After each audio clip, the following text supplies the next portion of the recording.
Well, the Cricket World Cup begins today with a grudge match between 2019 finalists, England and New Zealand, facing off in Ahmedabad. There's, of course, the India match on Sunday, so everyone's gearing up for that. But a Bank of Baroda report expects a boost of 18 to 22,000 crore rupees on gross output and will provide a big fillip to the consumption sector. To decode this and more, we have Madan Sabnavis, the Chief Economist of Bank of Baroda, joining in to tell us, what this means for the GDP of India. Of course, after over a decade, we're having a World Cup here hosted in India across the country. Madan, thanks a lot for joining in. How much of a boost do you think this could bring to the GDP?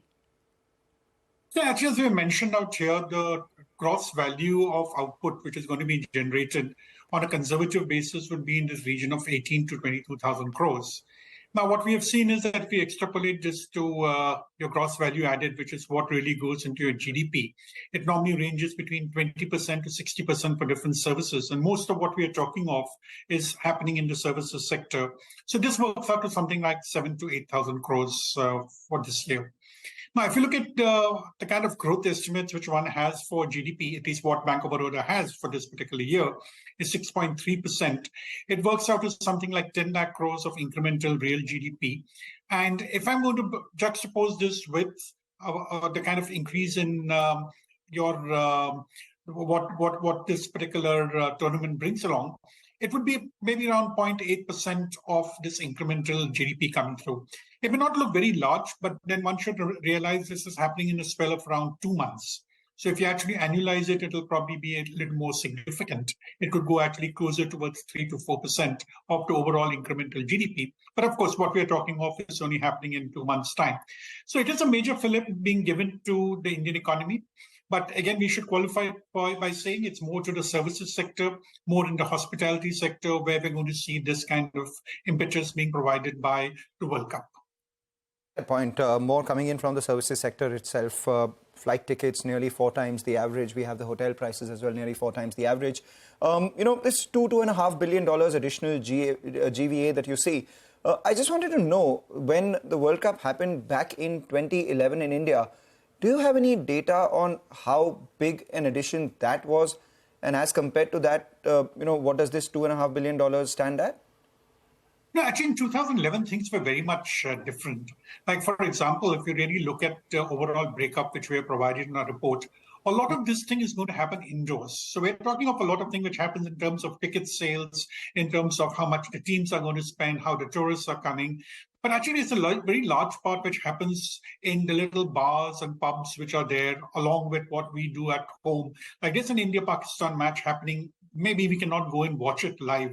So what we do is that we have your Zomatos and Swiggy orders coming in, or we go to a local pub there and then you have whatever you want to have, and you have these screenings taking place. So I think that kind of hospitality expenditure is really significant in this entire thing, which is not so popular when I'm looking at back at 2011. We did not have so much of online delivery, which sort of picked up maybe after COVID, and today it's become a habit. So our own sense is that if we're talking in terms of this 18 to 22,000 crores, which is being generated in nominal terms today, if I have to take it back to what it was in 2011, given those conditions, it would have been much lower in the region of maybe around 5 to 8,000 crores. That would be a broad guess, given the fact that we also have had quite substantial inflations between 2011 and 2023.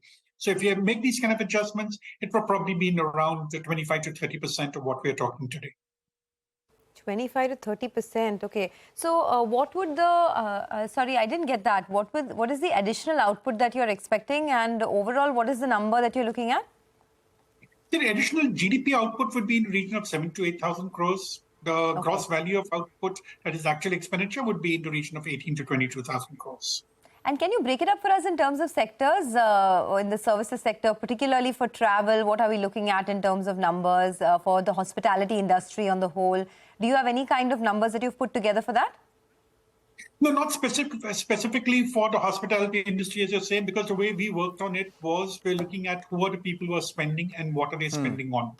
Okay, so there's a large part of it which comes because of the telecast rights, the sponsorships which are there, or lots what I spoke of, home consumption which is taking place. So that would actually be a large. I mean, the home consumption would be a part of the hospitality sector, or hospitality expenses. But if you actually leave out maybe the sponsorship parts and the tickets parts which are there, I think around 50% of this would be actually be attributed to the hospitality sector, which would also include tourism, I would say, that is the aviation industry, because a lot of money is going to be spent on travel, both by the teams as well as the foreign tourists and the domestic tourists who will be traveling between various cities to catch up with these matches. And mind you, the numbers which we have given are very, very conservative. So we have actually assumed that they're not going to be millions and millions of people traveling for every match. We've kept it on the lower side because one really doesn't know how things work out. So we've been in touch with quite a few of these hotels to find out as to what has been the kind of bookings which have taken place, which are quite different from what happened normally when we have an IPL match. Because I think an IPL was a very good benchmark to use because it's more contemporary to find out as to how people do react when there are these kind of matches taking place. And of course, we do blow it up based on the fact that this is a global event rather than a localized event called the IPL. That's an interesting insight that you've given, use the IPL as a benchmark and then perhaps add some additionals to that. But, you know, if you could give us a sense, 2011 in India is a long way back, so not comparable, like you said, just would be 25 to 30% of what you're anticipating right now. But in the interim, there have been events in India as well. The T20 World Cup was here, and then there was a 2019 World Cup in England as well. Would you have data to look at how much incremental benefits came from those events in India and England, and then, perhaps get a sense of this one? See, if you're talking of the events which have taken place, say, in England, for example, so there were not too many Indians who actually traveled out there, but there was a big boost which comes even in terms of, say, the broadcasting rights, the telecast rights which are there. I think that is one part which remains ingrained. Then second, there is a case of saying that even when we have, say, the World Cup soccer which is going on, there is a lot of consumption which takes place at home, and all of us like to go to various open places. When I say open places, you go to the pubs, or you go to any of these restaurants which have the screenings which are going on. So I would tend to think that if we're talking of a global event happening outside India, the expenditures would still be maybe in the region of around 40 to 50% of what we're talking of today, because that is the kind of consumption which still takes place for any such large event. Of course, for something like England, there will not be that much of interest for the non-Indian matches. I think we'll have to admit that that's a kind of a delta which we get when we're holding it in India, where people do travel to watch all the matches, maybe not a full capacity stadium, but at least you'll get to around 25, 30, 50% of the stadium gets filled up. Even if you have a match like, say, Afghanistan versus Holland, which are playing, I think we could be expecting that kind of turnout. Whereas when it comes to India, of course, in participating, or maybe England, Australia playing, they would be 75%, and for Indian matches, of course, it would be 100%. So this is definitely a big bang kind of an event which we're having today. Cannot really be compared with what happened in England. But if you compare it with the 2020 kind of matches which are being played in India, it would still be superior because of the hype which has been generated, the interest which is there. And I think the Indian cricket team per se, I think, carries a lot more aura than it did earlier. So we're so confident that India is not just going to enter the finals, but also win. So I think that is something which is actually pushing things along out here. Thanks a lot, Madan, for joining in. You know, we keep talking about the Indians who are living in India who are going to watch the matches, right? But there is a whole diaspora outside of India that's traveling to India as well, like people from Singapore, Hong Kong, all of them coming down to watch the match. Only 89,000 tickets have been released to the public. But Madan, you know, we don't doubt your expertise on these calculations of the GDP, etc. But let's also put your cricket expertise to test. Who do you think will make it to the semi-finals? No, I think for semi-finals, I think it would be a case of India, England, Australia, and New Zealand. And I think the dark horse could probably be South Africa. So I think it's going to be a case of these 5 teams. And of course, we would always think that India would be reaching the finals and also winning.